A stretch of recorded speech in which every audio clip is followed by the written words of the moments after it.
Бүгін Хабамыздағы тарихи-мәдени этнографиялық орталықтың ұжымы Ұлы Отан соғысының ардагері Бұйрабай Мырзахметовтің шаңырағына барды.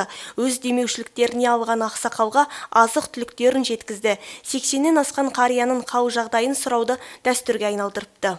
Жылда осы 9 мамыр қарсаңында осы үйге келіп ақсақалдың жағдайын біліп, өзіміздің қолымызда келгенше азық-түлікпен басқалай жәрдем көрсетеміз. Биыл да сол мейрамның алдында ұжым болып келіп, ақсақалдың жағдайын сұрап келіп тұрмыз.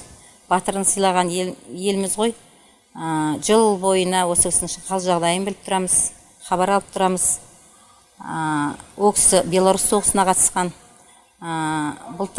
Былтырғыдан қарағанда биыл денсаулық кішкене төмендеп қалыпты.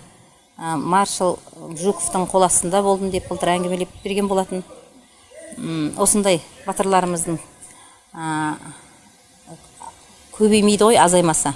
Түркістан қаласында қазір 37 соғыс ардагері бар. Ардагер болу абырой, ақсақал болу мәртебе демекші. Осындай ардагер абыздардың арамызда жүргені зор қуаныш әрине. Енді жеңіс мерекесінің қарсаңында тағы бас сұғатындықтарын жеткізді. Көнекөз қария майдан даласындағы естеліктерімен бөлісіп көзіне жас алды. Ақмарал Ғаниқызы, Әубәкір Анарбайұлы, Тұран, Түркістан.